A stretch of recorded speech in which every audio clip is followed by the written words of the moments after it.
Hiram Aviv. El arte real. Hoy presenta el audiolibro, El Sendero del Mago. 20 lecciones espirituales para crear la vida que usted desea. Tercera parte. Los 7 pasos de la alquimia. En la época del rey Arturo no había otra búsqueda que despertara más pasión que la búsqueda del Santo Grial. Según la tradición, el Santo Grial fue el cáliz que usó Jesús en la última cena. Cada uno de los caballeros de Arturo soñaba con obtener ese esquivo trofeo que traería al rey la protección y la bendición de Dios.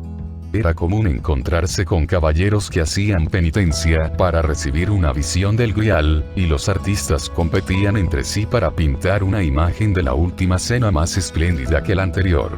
Es casi imposible convencer a los mortales de que las aventuras no se emprenden en busca de cosas externas, por sagradas que sean, le había dicho Merlín a Arturo una vez. El rey recordaba esas palabras siempre que la fiebre del Grial alcanzaba su punto máximo, lo cual solía suceder durante los largos y oscuros meses de invierno, cuando los caballeros caían presa del aburrimiento y el desasosiego. Los más jóvenes, en particular, vivían impacientes por viajar a Tierra Santa o al castillo de Monsalvato, a cualquier otro lugar, mítico o real, donde pudiese estar guardado el Grial. El rey se mantenía alejado de todo ese fervor. Si desean ir, decía arrastrando la voz. ¿Qué? ¿No crees en el Grial?, preguntó Sir Kay impetuosamente. Considerado hermano del rey desde antes de que Arturo retirara la espada de la piedra, Kay se tomaba libertades que nadie más se atrevía a tomar. ¿Creer? Imagino que tendría que decir que sí, replicó quedamente Arturo, pero no de la manera como tú piensas, no de la misma forma como tú crees. Esa respuesta era demasiado sutil para Kay, quien se mordió los labios para no hacer una pregunta más insolente. ¿Es real el Grial, mi señor?, dijo Galahad en un tono mucho más suave. Preguntas como si creyeras que lo he visto, dijo Arturo. Yo no sé si creerlo, tartamudeó Galahad, pero circulan rumores. ¿Qué clase de rumores? Sobre Merlín. Se dice que él mismo trajo el cáliz desde Tierra Santa, donde había permanecido oculto durante muchos siglos. Arturo reflexionó sobre eso unos segundos y dijo: al igual que todos los rumores, hay una pizca de verdad en este. Hubo un movimiento entre todos los presentes, porque era la primera vez que el rey admitía conexión alguna con el codiciado tesoro. Pero después Arturo guardó silencio. Una noche al comienzo de la primavera, cuando el hielo despejaba los campos y los junquillos brotaban entre las rosas marchitas de Navidad, se veía una hoguera a gran distancia de los muros del castillo. Alrededor de ella estaban Sir Percival y Sir Galahad, quienes habían prometido partir juntos a un retiro santo. Era demasiado pronto para internarse en la espesura del bosque, donde las últimas nieves del invierno todavía formaban montones sucios bajo la sombra de los árboles, de tal manera que los dos caballeros oraban y ayunaban al abrigo de una pequeña tienda que se alcanzaba a ver desde la recámara del rey. Una vez pensé que mi sueño de conseguir el Grial era un capricho ocioso, comenzó Percival. Todo caballero desea ser el primero entre campeones, pero durante años le di la espalda a mi deseo por considerarlo juguete de mi orgullo. Pero te digo, Galahad, que mi alma arde por esa cosa. El rey dice que no es una cosa, le recordó el joven. También dice que Merlín lo trajo a Inglaterra. Tú mismo lo escuchaste, ¿no es así? La voz de Percival insinuaba un desafío, y Galahad se limitó a asentir con la cabeza. Algunas veces, la penitencia y la oración encienden más fuegos de los que apagan, pensó. Galahad debía admitir ciertamente que compartía el deseo ardiente de Percival. Si hay alguien destinado a capturar el Grial, seguramente es uno de nosotros, dijo tirando al fuego unas ramas secas de avellano y observando cómo se avivaba. Somos el único grupo de caballeros que vive verdaderamente para proteger la paz, y no para asolar el país y sembrar el terror. No sé si mi corazón es lo suficientemente puro para alcanzar el Grial, no soy tan vanidoso o estúpido como para creer que ha de caer en mis manos, pero mi corazón continuará adolorido mientras no lo intente. En ese momento escucharon el ruido de pasos que avanzaban sobre la delgada capa de hielo que todavía cubría el suelo de los alrededores. Se pusieron alerta, esperando que el extraño se identificara, cuando una voz ligeramente burlona dijo: «No teman y les ruego que me permitan pasar. Necesito el calor del fuego, si fueran tan amables de compartirlo». Percival miró a Galaad y luego le habló a la oscuridad: «Vete y enciende tu propio fuego. Somos dos caballeros en retiro y no debemos entrar en contacto con las impurezas del mundo durante un tiempo».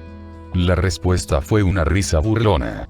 «¿Que encienda mi propio fuego, dices? Entonces eso es lo que haré». No acababa de pronunciar esas palabras cuando Percival se paró de un salto al sentir que el suelo se encendía en llamas bajo sus pies.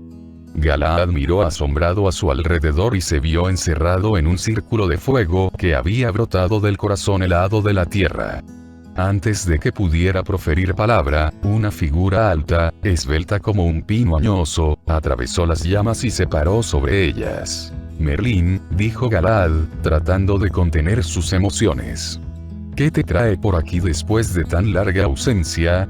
«No, tu insolente amigo», replicó Merlín, mirando de reojo a Percival, quien hacía grandes esfuerzos por mantener el mínimo grado de dignidad que puede mostrar un hombre a quien se le quema la espalda. «Siéntense, siéntense», dijo el mago. Percival sintió que el embarazoso dolor desaparecía y se sentó al lado de Galaad, al frente de Merlín. Ninguno de los dos lo había visto jamás, pero la descripción de Arturo había sido perfectamente fiel, hasta en lo que tocaba a las viejas y raídas zapatillas de cuero negro. «No se queden mirándome», dijo Merlín. «Estoy pensando». «¿En qué?», preguntó Percival. «Y no me interrumpan», fue todo lo que respondió el mago. Al cabo de unos momentos se suavizó su expresión un tanto gélida. «Sí, creo que dices la verdad. Ahora el único problema es saber qué hacer con ella». «¿La verdad sobre el Grial?», preguntó Galaad. «Claro que deseamos emprender esa búsqueda». Merlín lo miró con aprobación. «Me reconociste sin necesidad de tontas presentaciones y ahora estás cerca de leerme la mente». «Muy prometedor», dijo. Por su natural modestia, Galaad agachó los ojos esperando que Percival no le envidiara ese halago inesperado. «Su rey habló acertadamente», dijo Merlín. «El Grial no es un objeto tras el cual puedan cabalgar como en la cacería del zorro. No está hecho de oro o gemas y, por lo tanto, de nada serviría acapararlo en secreto. Y poseerlo no confiere la bendición de Dios, como tampoco no poseerlo». Percival, que se sentía cada vez más impaciente, finalmente interrumpió. «¿Cómo puedes decir eso? El Grial debe conferir la bendición de Dios». Merlín lo calló con una mirada severa. «Mi querido zoquete, si todo este mundo es creación de Dios, ¿cómo podría una parte de él, por distante, pequeña o insignificante que fuera, ser menos bendita que otra?» «Pero el Grial existe, ¿no es así?», preguntó Galaad. «El rey nos dijo que tú lo proteges». Merlín asintió. «Protejo lo que no necesita protección, oriento la búsqueda que no conduce a ninguna parte y, al final, estaré ahí cuando ustedes encuentren el Grial, aunque no nos verán ni a él ni a mí». Merlín se veía bastante alegre con su adivinanza y calmadamente sopló una bocanada de humo como si el tabaco ya se hubiera descubierto. Percival se puso de pie súbitamente. «Bueno, si soy el zoquete aquí, permítanme dejarlos». La actitud de Merlín se suavizó un poco. «Eres lo que eres, lo cual parece ser suficientemente bueno a los ojos de Dios y suficientemente extraño en este mundo sin esperanza», murmuró. «Toma tu lugar, por favor». Todavía algo disgustado, Percival aceptó la cortés invitación. «No he venido a esta hoguera por casualidad. Estoy aquí para guiarlos hasta el Grial», declaró Merlín. «Hay una regla imposible de desobedecer. Cuando el alumno está listo, el maestro aparece. Yo puedo enseñarles lo que desean saber. Mis observaciones iniciales no fueron groseras ni místicas. Solo deseo que despejen sus mentes y se liberen de los sueños equivocados que puedan tener acerca del objeto de su búsqueda. Con un movimiento de la mano, Merlín redujo el círculo de fuego a un resplandor mortecino, de tal manera que era casi imposible distinguir sus rasgos a la luz del rescoldo. Los dos caballeros lo veían como una sombra larga con una corona de cabello blanco iluminado por la luna. La búsqueda cuyo trofeo es el Grial no es una aventura de aquellas que los caballeros ignorantes anhelan emprender. Es una travesía interior, una aventura de transformación. Los dos han oído hablar de eso que llaman alquimia. Recortados como sombras contra una oscuridad todavía mayor, Percival y Galahad sintieron. La alquimia es el arte de la transformación, continuó Merlín, y solo cuando se han completado sus 7 pasos es posible obtener el Grial. ¿7 pasos? Preguntó Percival. Entonces, después de todo el Grial sí es de oro, porque sé que los alquimistas, tonterías y basura. Sabes muy poco o nada sobre ese arte y, no obstante, lo has practicado desde el día en que naciste, replicó Merlín. Cada bebé nace alquimista y después pierde su arte, solo para recuperarlo posteriormente. Percival finalmente se dio cuenta de que el mago continuaría con las adivinanzas si él insistía en dudar de su palabra. Por lo tanto, optó sabiamente por sentarse y escuchar. El más grande desperdicio en la existencia, continuó Merlín, es el desperdicio del espíritu. Cada uno de ustedes los mortales vino al mundo para buscar el Grial. Ninguno nace con más privilegios que los demás. El mago sabe que todos han sido creados para llegar a la libertad y a la realización. ¿Acaso no soy libre ya? Preguntó Percival. En el sentido más elemental, sí, puesto que no eres prisionero. Pero me refiero a una libertad más profunda. La capacidad para hacer cualquier cosa que desees cuando lo desees, replicó Merlín. Y hay niveles todavía más profundos. Debes admitir que eres cautivo de tu pasado, tus recuerdos crean el condicionamiento que literalmente maneja tu vida. Si estuvieras libre del pasado, podrías entrar en un ámbito de posibilidades infinitas, y romper la barrera de lo conocido en cada momento. El Grial es solamente la promesa visible de que esa perfección existe. ¿Me comprendes? Ahora que había entrado en materia, el mago no esperó la señal de asentimiento. He dicho que en el camino hacia la libertad y la realización hay 7 pasos de alquimia. El primero comienza con el nacimiento, otros pocos se cumplen durante la infancia, y los demás quedan en las manos de cada uno. Dentro del plan divino, ustedes siempre están protegidos, pero a medida que crecen su voluntad y deseo propio aumentan. Cuando nacieron eran lo suficientemente puros para tomar el Grial, pero demasiado ignorantes para conocer su existencia. Como adultos conocen la meta, pero ya han cerrado el camino para llegar a ella. La concesión del libre albedrío fue lo que los llevó a perder el Grial, pero al mismo tiempo constituye el medio para recuperarlo al final. Temiendo las constantes objeciones de Percival, Galahad se apresuró a intervenir. ¿Querrías enseñarnos los 7 pasos? Merlín permitió que una sonrisa leve de reconocimiento se dibujara en sus labios antes de acceder a la petición. Primer paso, la inocencia. Ustedes nacieron en estado de inocencia. De todos los ingredientes empleados por los alquimistas, este es el más importante. Un recién nacido no cuestiona su existencia. Vive en la aceptación de sí mismo, en la confianza y el amor. No escucha todavía la voz insistente de la duda. Al mirar los ojos de un bebé, vemos en ellos muy poca individualidad. La pregunta de ¿quién soy? Carece de significado para el infante. Lo que brilla a través de sus ojos es la conciencia misma, la fuente de toda sabiduría. El bebé llega al mundo a partir de la fuente misma de la vida y se desprende de ella gradualmente. Durante un tiempo, permanece inmerso en la eternidad. No tiene noción del pasado o del futuro, solo de un presente en desarrollo. Eso es lo que significa vivir en la eternidad, porque ¿qué es lo eterno sino el momento presente que se renueva a sí mismo constantemente?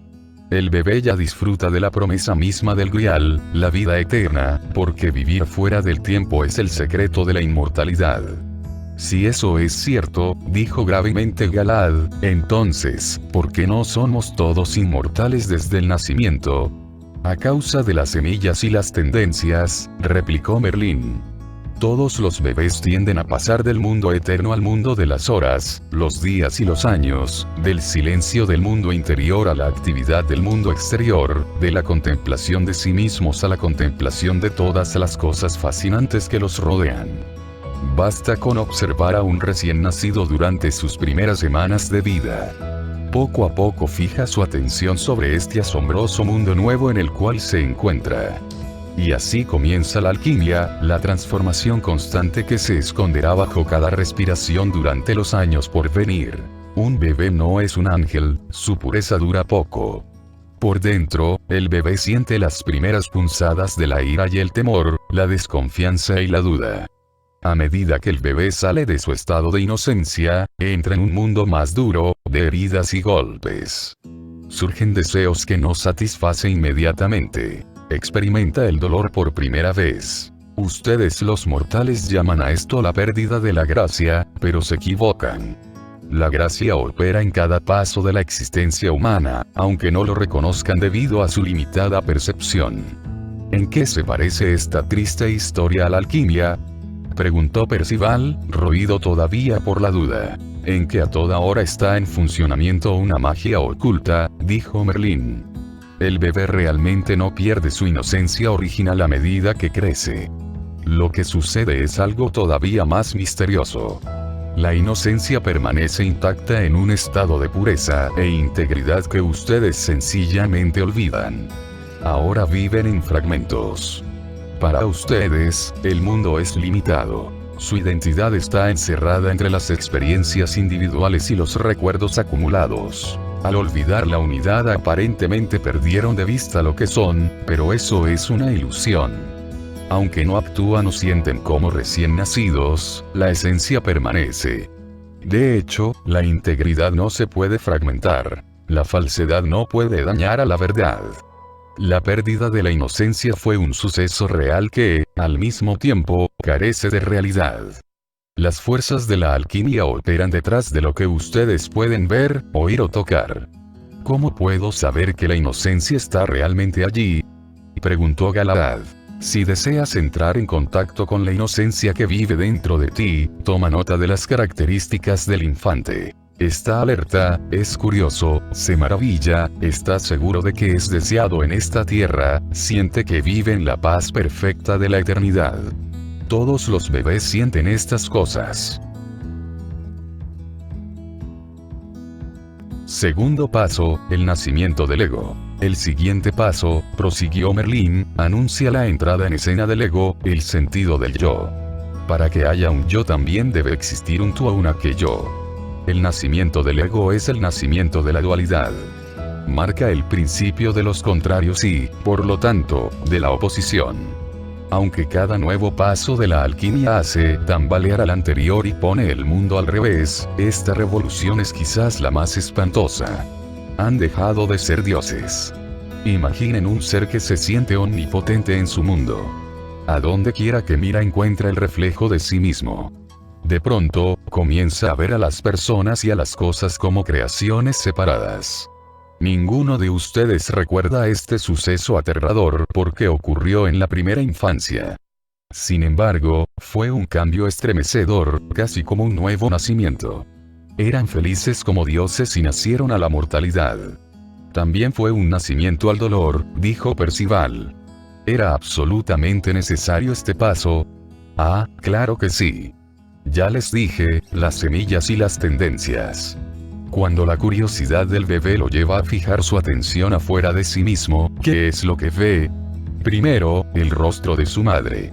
De acuerdo con el plan de la naturaleza, el bebé responde automáticamente a su madre como a una fuente de amor y alimento. Pero es una fuente externa a sí mismo. He ahí la trampa, porque por perfecto que sea el amor materno, no es amor propio y, durante muchos años, Ustedes suspirarán por la pérdida del amor perfecto, solo para darse cuenta de que el objeto de su nostalgia es el amor por ustedes mismos antes de que los demás aparecieran en escena. Al principio, no había separación. Cuando el bebé tocaba el seno de la madre, o su cuna, o la pared, sentía que todas esas cosas eran una sola sensación continua sin divisiones. Sin embargo, al poco tiempo todos los bebés se dan cuenta de que hay algo más aparte de ellos mismos. El mundo exterior. El ego dice, este soy yo, ese no soy yo. Y gradualmente comienza a identificar algunas cosas con su yo, su mamá, sus juguetes, su hambre, su dolor, su cama. Tan pronto como emergen las preferencias, se perfila todo un mundo que no es él, no es su mamá, no son sus juguetes, y así sucesivamente. No puede recordar ese nacimiento, como tú lo llamas, dijo Percival.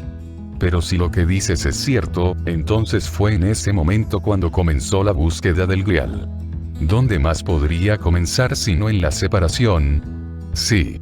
Mientras ustedes los mortales se sentían divinos, no había necesidad de salir a recuperar la bendición de Dios, coincidió Merlín. Pero en la separación comenzaron a buscarse a sí mismos en los objetos y los sucesos. Perdieron la capacidad de verse a sí mismos como la fuente verdadera de todo lo que es. Para el bebé no era equivocado sentirse la fuente de la vida. Pero a medida que comienza a explorar el mundo exterior y a fascinarse por sus objetos, liga su felicidad a ellos. Esto es lo que denominamos referencia al objeto, la cual reemplaza la autorreferencia presente en el bebé. ¿Y este paso no se pierde también a medida que el niño continúa avanzando?, preguntó Galahad. Nada se pierde nunca. El nacimiento del ego dio lugar a aspectos que todavía pueden percibir en ustedes mismos. El temor al abandono, la necesidad de aprobación, la necesidad de poseer, la angustia ante la separación, la preocupación por sí mismos, la autocompasión. Desarrollaron adicción por el mundo y continúan siendo adictos, porque ya no pudieron sentir la plenitud de la misma manera simple como la siente un bebé. Pero no se desesperen, porque bajo esos cambios había una fuerza más profunda en funcionamiento. Tercer paso, el nacimiento del realizador. Una vez que ustedes los mortales tienen ego, continuó Merlín, tienen un mundo allá afuera y surge una nueva tendencia. La necesidad de salir al mundo y realizar cosas. Las primeras señales de este cambio son primitivas. El bebé desea agarrar y sostener las cosas. Desea explorar por sí solo, pero siempre asegurándose de que su madre esté cerca. No tarda en querer caminar y comienza a protestar si la madre no se lo permite. Este deseo de escapar y andar es tímido al principio. Pero con el tiempo, el mismo bebé que anhelaba estar protegido en el regazo de la madre, grita para que lo suelten.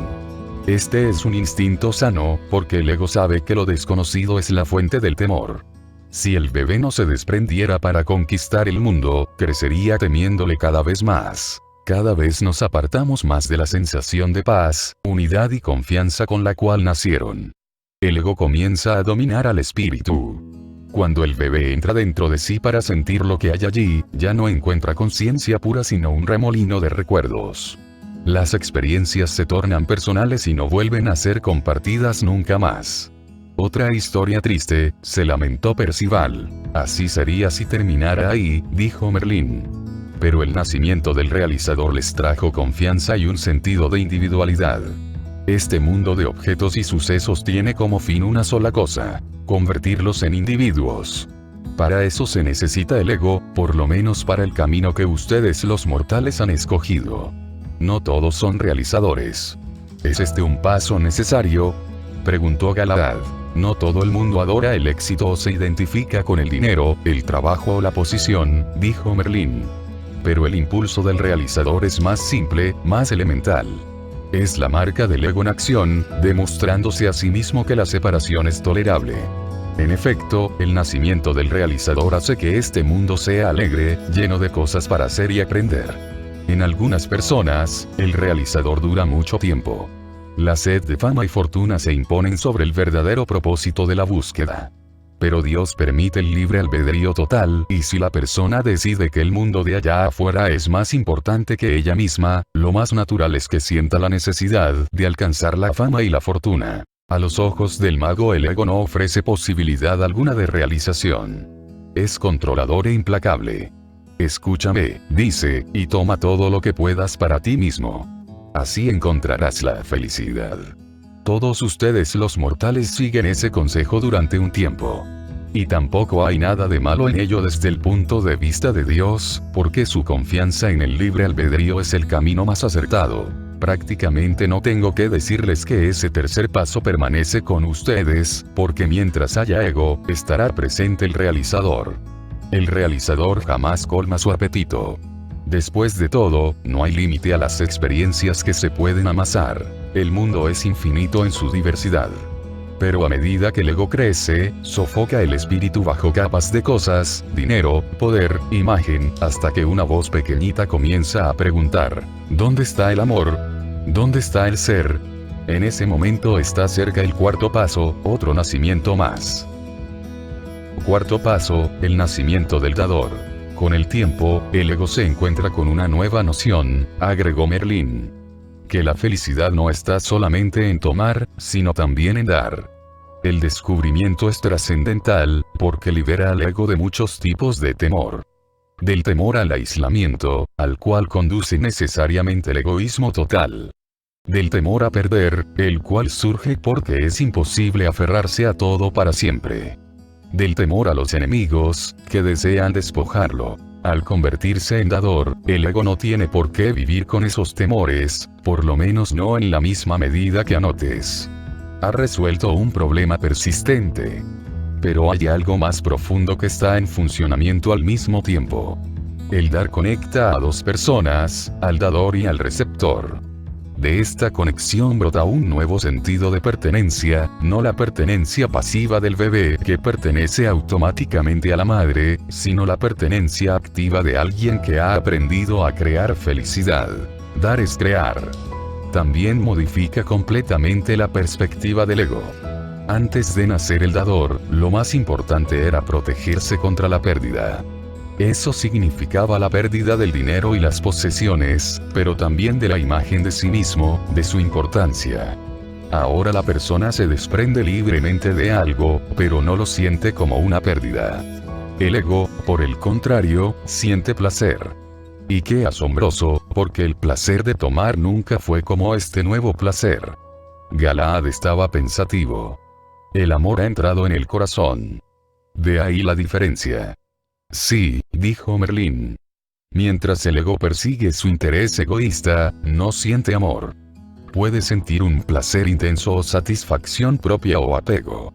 En ocasiones se les llama amor a esos sentimientos, pero la verdadera naturaleza del amor es desprendida y se necesita un acto de desprendimiento para sacar a flote el amor. El dar no se limita a dar dinero o cosas a otra persona.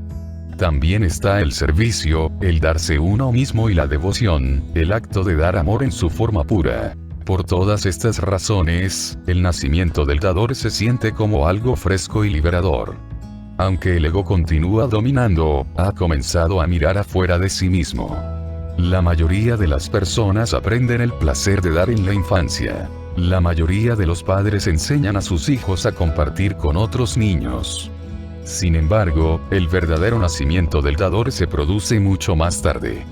Mientras la persona dé porque así se lo han pedido o porque cree que es lo correcto, no sentirá el placer profundo de dar. El dar debe ser espontáneo, nacido de la noción de que esto es lo que deseo hacer, y no esto es lo que debo hacer. ¿Es señal de que el ego está muriendo cuando comenzamos a dar?, preguntó Percival. Merlín arrugó el ceño. En la alquimia no hay muerte. No hay necesidad de que nada muera para llegar al Grial. Esta vieja noción de la muerte del ego parte del supuesto de que Dios juzga negativamente algunas de las cosas del ser humano. Pero acabas de decir que el ego es controlador e implacable, objetó Percival. ¿Es eso parte del plan de Dios para nosotros? El plan de Dios es que ustedes se encuentren a ustedes mismos, dijo Merlín. No están destinados a llegar simplemente a una meta fija. Si desean explorar cómo es el egoísmo, o la ignorancia, o el instinto asesino o la carencia total de fe, Dios permite todas esas experiencias. ¿Por qué no habría de hacerlo? Puesto que no son juzgados, ninguna de sus actuaciones es buena o mala a los ojos de Dios. Pero eso es espantoso, dijo Galahad. Estás diciendo que un asesino y un santo son iguales. Son iguales si el pecador y el santo son solo máscaras tras las cuales se ocultan las personas, replicó Merlín. El santo en esta vida puede ser el pecador en otra, y quien peca hoy puede estar aprendiendo a ser un santo mañana. Todos esos papeles son ilusiones a los ojos de Dios. No estoy diciendo que deban obligarse a ver las cosas de esta forma. Pero me solicitaron orientación y estoy aquí para mostrarles lo que les espera en el camino. Quinto paso, el nacimiento del buscador. Durante mucho tiempo, el ego ha hecho lo que ha querido, continuó Merlín. La pregunta ¿qué es lo mejor para mí? Ha predominado por encima de todas las consideraciones. El estrecho punto de vista individual ha sido el único con visos reales. Eso es apenas natural. Como dije, este mundo relativo tiene un propósito, a saber, enseñarles a convertirse en individuos. Pero la individualidad con el tiempo comienza a abrirse y a ampliar sus horizontes. Podríamos predecir que, dado el libre albedrío, los seres humanos se limitarían a regodearse en un egoísmo cada vez mayor. Si el ego implacable y controlador tuviera la última palabra, quizás ese sería el desatino de los hombres. Pero la alquimia funciona invisiblemente, en los pasajes recónditos del alma. Con el tiempo, el dador da el siguiente paso para convertirse en buscador. En esta fase, las preocupaciones tradicionales y conocidas del ego se dejan de lado. El sentido del yo comienza a crecer. Ahora la persona ansía tener experiencias espirituales, y percibe una fuente de amor y realización que ni siquiera el amor más intenso de otra persona le puede dar. Nuevamente, este giro produce un choque. En su mejor versión, el dador es un filántropo. Comenzó dando solamente a su familia y amigos, luego a las obras de caridad y a la comunidad, pero al final su espíritu de dar solo se puede satisfacer cuando beneficia a toda la humanidad. Pero, ¿realmente puede uno dar algo de uno mismo a todos los seres del mundo? Esta pregunta nos trae al límite de la individualidad. Es una pregunta que solo un santo puede responder. Por lo tanto, es natural que la etapa de dar genere preguntas que no se pueden responder, preparando así el terreno para un nuevo nacimiento. El dador que deseaba abrazar al mundo descubre que este ya no es fuente de realización. Las cosas que una vez le produjeron placer comienzan a parecer sosas. En particular, la necesidad del ego de recibir aprobación y de sentirse importante ya no engendra satisfacción. Surge la sed de ver el rostro de Dios, de vivir en la luz, de explorar el silencio de la conciencia pura. El impulso del buscador puede asumir muchas formas. Sin embargo, todos los buscadores comparten el sentimiento de que el mundo material no es quizás el sitio donde pueden realizar sus deseos. ¿Por qué sucede esto? ¿Acaso no está Dios en todas partes? ¿No está el Espíritu en el grano más pequeño de arena? Sí y no. Dios puede estar en todas partes, pero eso de nada sirve si no se puede ver dónde está. El buscador busca a fin de ver. Creo que esta es la etapa en la cual comienza la búsqueda del Grial, dijo Galahad. En efecto, para algunos mortales esta es la etapa en la cual el Grial se vuelve el símbolo de una necesidad interior profunda, replicó Merlín, pero cada etapa ha sido una búsqueda, hasta la pérdida de la inocencia. Ustedes los mortales están obsesionados con dividir la realidad en bueno y malo, santo y pecaminoso, divino y no divino, cuando en realidad la vida es una corriente divina. Un solo impulso, el impulso de poseer el conocimiento completo y la realización completa, es el que empuja la vida hacia adelante. Pero tienes razón en un sentido. Con el nacimiento del buscador podemos dar por primera vez un nombre a un deseo que ha permanecido anónimo hasta ahora. Trátese de Dios, el Grial, un ser divino o un espíritu, no importa. Todos apuntan hacia una nueva necesidad profunda de escapar de los límites impuestos por el tiempo y el espacio. La esencia del ser humano no tiene fronteras. Ustedes nacieron a una vida universal. El mundo parece estar limitado por el tiempo y el espacio, pero eso es solo apariencia. ¿Por qué debemos dejarnos engañar por las apariencias?, preguntó Percival. El universo no les oculta nada, replicó Merlín. No hay engaño. La apariencia de limitación se produce porque este mundo es una escuela o campo de entrenamiento. Y la regla fundamental aquí es que tal como se vean a ustedes mismos, así verán al mundo. Si ustedes se consideran inferiores o indignos, ese solo juicio mantendrá a Dios apartado de ustedes. Podrán decir que desean a Dios, pero al mismo tiempo mantendrán esos juicios en su contra. Entonces Dios permanece alejado, musitó Galad con tristeza. Y la búsqueda del Grial no termina jamás. Merlín lo miró con simpatía. El espíritu no podría mantenerse apartado aunque ustedes lo desearan, porque todo es espíritu. No hay sitios secretos donde él no habite. En lo que a él concierne, no hay nada de malo en ustedes. Déjenme hablarles más acerca del buscador, porque esta es la etapa de la alquimia que atrae al mago hacia ustedes y también es la etapa para la cual los mortales están menos preparados. Desde que eran lactantes, ustedes han deseado cada vez más cosas. El buscador es simplemente aquel cuyos deseos se han ampliado hasta el punto de no estar satisfecho sino hasta que se encuentre frente a frente con Dios. Este deseo no es más elevado que el de querer juguetes o dinero o fama o amor. Los juguetes, el dinero, la fama y el amor eran el rostro de Dios cuando eran lo más importante para ustedes. Cualquier cosa que en su opinión pueda traerles la paz y la realización es su versión de Dios. Sin embargo, a medida que maduran de una fase a la otra, se acercan más a la verdadera meta. Su imagen de Dios se hace cada vez más verdadera, más cercana a su naturaleza de espíritu puro. Pero en cada paso hay divinidad. ¿Estás diciendo que cualquiera que desee robar o asesinar está siguiendo un impulso divino? Después de todo, esos también son deseos, anotó Percival. El amor es universal y, por lo tanto, no toma partido, replicó Merlín. Es probable que al ego no le agrade este hecho y diga, merezco el amor de Dios pero esa persona que está allá no. Dios no ve las cosas así. El ladrón provoca la pérdida de los bienes. El asesino provoca la pérdida de la vida. Mientras esas pérdidas sean reales para ustedes, entonces obviamente condenarán a la persona responsable de causarlas. Pero, ¿acaso el tiempo mismo no acabará por desposeerlos de sus bienes y de la vida al final? ¿También el tiempo es un delincuente? Hay un punto de vista desde el cual el pecado es una ilusión.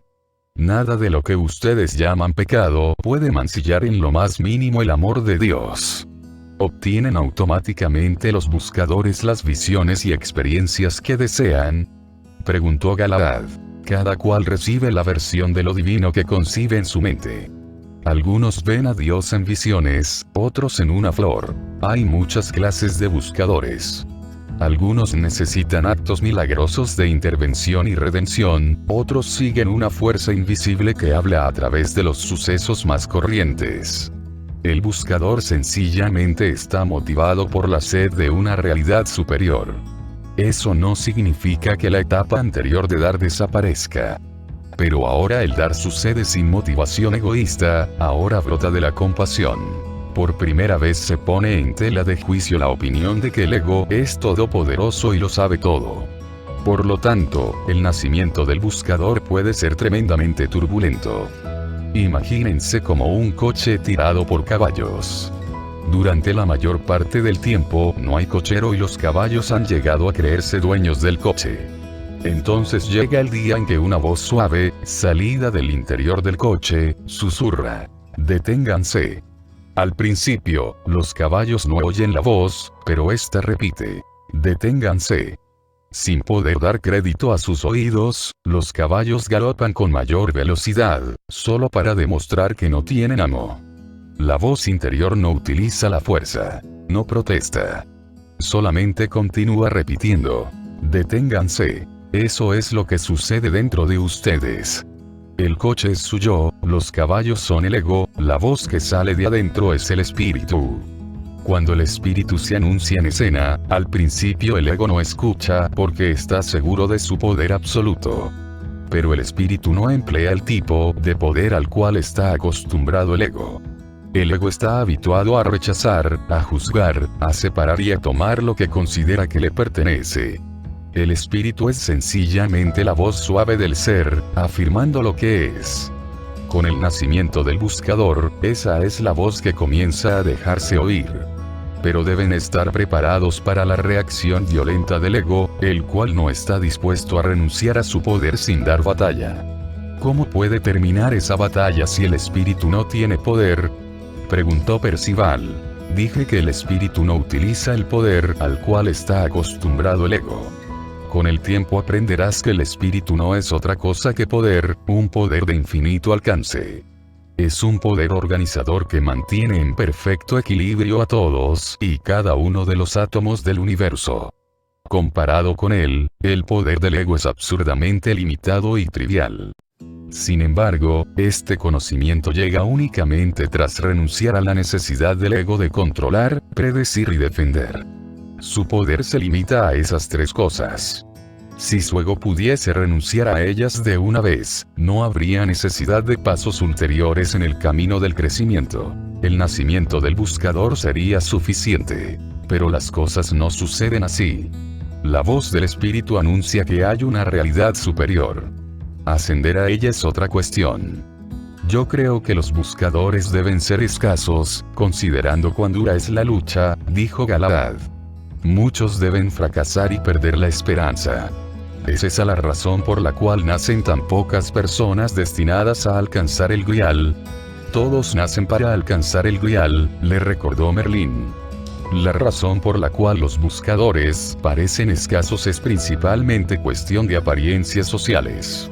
La búsqueda es una experiencia completamente interior. No es posible saber quién busca y quién no busca, con solo mirar las señales externas. La sociedad no otorga distinciones o premios especiales al buscador. Este puede retirarse y dejar atrás a la sociedad, o puede continuar ocupando una posición distinguida. ¿Cómo puede una persona reconocerse como buscadora?, preguntó Percival. Las marcas internas del buscador son las siguientes. El impulso de dar brota de un amor desinteresado y de la compasión, sin desear nada a cambio, ni siquiera gratitud. La intuición se convierte en una guía digna de confianza para la acción, reemplazando a la racionalidad pura. Se vislumbra un mundo nunca visto como la realidad superior. Aparecen insinuaciones de Dios y de inmortalidad. Estas señales llegan acompañadas de un goce mayor de la soledad, de una mayor confianza en uno mismo independientemente de la aprobación de la sociedad, de indicios del ser y de la disposición a confiar. Los patrones adictivos comienzan a desaparecer. La meditación y la oración se vuelven parte de la vida cotidiana. Sin embargo, a medida que todas esas manifestaciones alejan a la persona del mundo material, ésta comienza a encontrar, paradójicamente, una conexión más profunda con la naturaleza, más comodidad con su cuerpo y mayor aceptación de los demás. Esto se debe a que el espíritu no es el contrario de la materia. El espíritu lo es todo y la aparición de éste en su vida mejorará las cosas, incluso aquellas que parecen contrarias. Sexto paso, el nacimiento del vidente. Les dije, continuó Merlín, que la motivación del buscador era poder ver, y eso es algo que llega pronto. El sexto paso, el nacimiento del vidente, está justo debajo de la superficie de todo buscador. La búsqueda no entraña satisfacción en sí misma. La vida sería estéril y frustrante si todos tuvieran que buscar sin encontrar nada. Por fortuna, en el plan divino todas las preguntas traen sus respuestas, todas las metas acaban por encontrarse en su fuente. Una vez que se pregunten verdaderamente dónde está Dios, verán la respuesta. No quisiera engañarlos con esto. El nacimiento del vidente es tan revolucionario como cualquiera de los pasos anteriores. Marca el final del ego, el final de toda identificación externa. Imaginen sus vidas como un cuadro en movimiento proyectado sobre una tela blanca. Mientras están dominados por el ego, ustedes fijan su atención en las figuras en movimiento, las cuales ven como reales. Cuando aparece en escena el buscador, comienzan a percibir la irrealidad de las figuras. Pero con el nacimiento del vidente, se dan la vuelta para mirar la luz. Ahora ven la imagen de ustedes mismos como realmente es. Una proyección débil hecha real por la aguda necesidad del ego de dar importancia a la mente y el cuerpo atrapados en el tiempo. El vidente ve más allá de esa motivación y ya no le cree. En lugar de verse a sí mismo como un hogar de carne y hueso para el espíritu, un fantasma dentro de una máquina, se da cuenta de que todo es espíritu. El cuerpo es espíritu entretejido en una forma que los sentidos pueden ver, sentir y oler. La mente es espíritu en una forma que se puede oír y comprender. El espíritu mismo, en su forma pura, no es ninguna de estas dos y se percibe únicamente a través de una intuición agudizada. ¿Han oído la frase? Quienes lo conocen no hablan de él. Quienes hablan de él no lo conocen. Ese es el misterio del espíritu. Pero, ¿acaso no estás hablando de él ahora mismo? Inquirió Galad, confundido. No en la forma como ustedes creen. Cuando hablo de una piedra, ustedes la pueden ver y tocar. Cuando hablo del espíritu, estoy apuntando a un mundo invisible. Desde ese mundo vuelan hacia nosotros flechas de luz para encender nuestras almas, pero no podemos devolver flechas de pensamiento. Eso suena muy misterioso, murmuró Percival. Una rosa sería misteriosa si solamente pudieran pensar en ella sin experimentarla jamás. El espíritu es una experiencia directa, pero trasciende este mundo. Es silencio puro que desborda potencial infinito.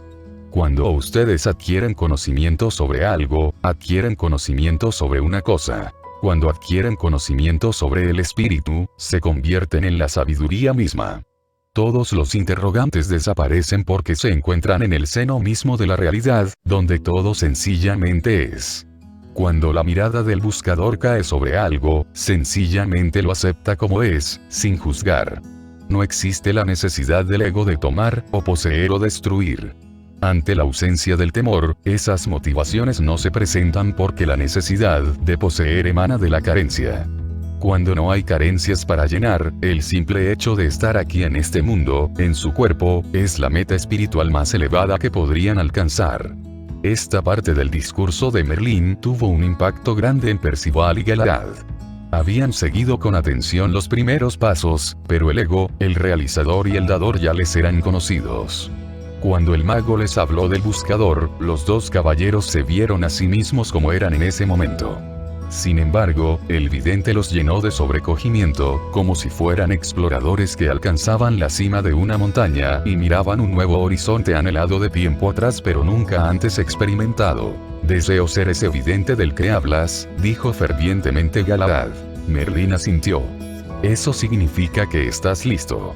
Para el mago hay solamente 3 clases de personas. Las que aún no han experimentado el ser puro, las que ya lo han probado, y las que lo han explorado completamente.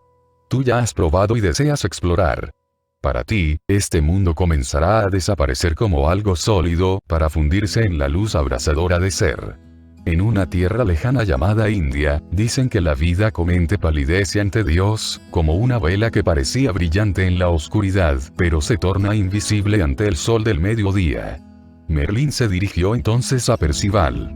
Y a ti también te incluyó en esta etapa, sin importar la manera como crees que te juzgué. Percival se sonrojó y luego tartamudeó. ¿Cómo será esa nueva vida? Como siempre, se sentirá como un nuevo nacimiento. El vidente se diferencia del buscador en que ya no tiene que tomar decisiones y escoger. El buscador todavía está inmerso en la ilusión en la medida en que va por ahí diciendo, aquí está Dios, aquí no está Dios. El vidente, por su parte, ve a Dios en la vida misma.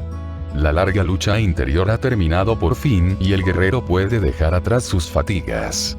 En lugar de la lucha experimenta que todos sus deseos se cumplen con naturalidad y sin esfuerzo. No hay señales externas que nos permitan reconocer a los videntes, pero en su interior ellos se sienten abiertos y a gusto. Permiten que los demás sean como son, lo cual es la forma más elevada del amor. No les ponen obstáculos a los demás y tampoco a los acontecimientos, y han renunciado a todo sentido del yo.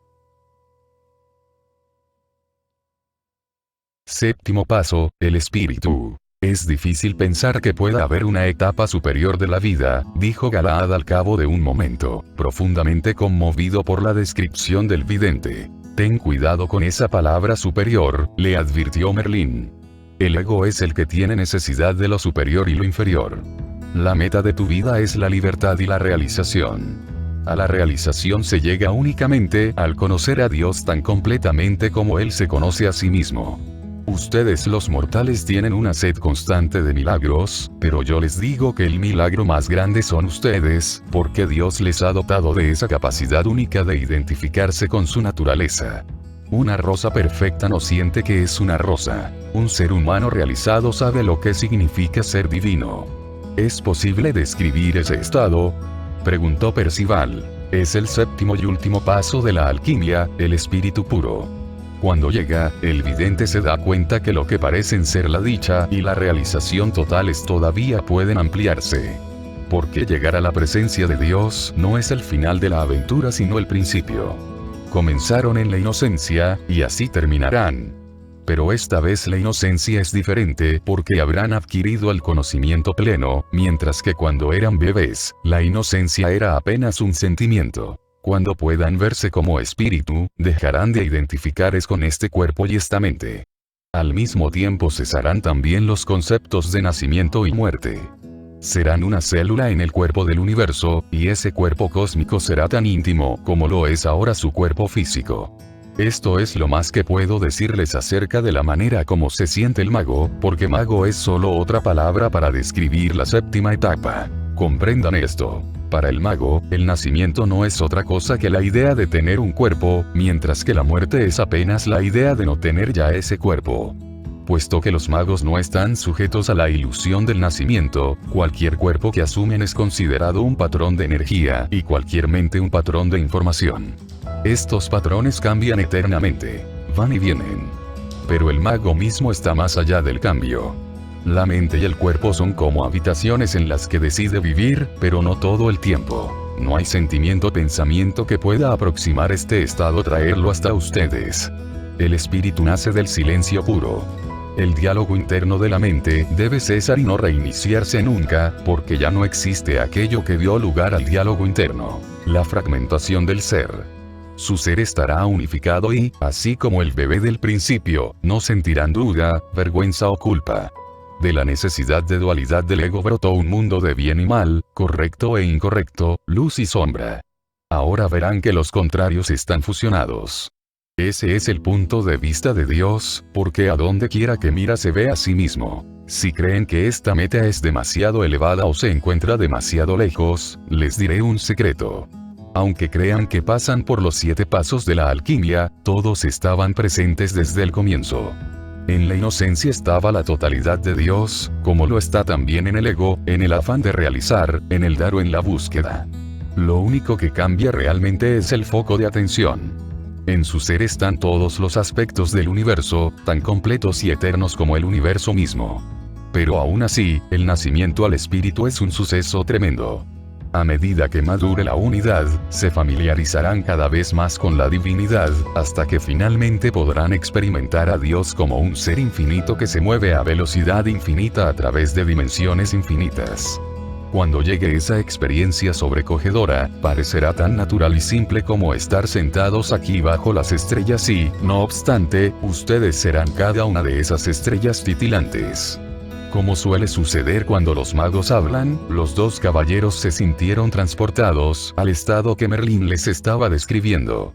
Galaad alzó los ojos al cielo y sintió como si súbitamente pudiera tocar las estrellas.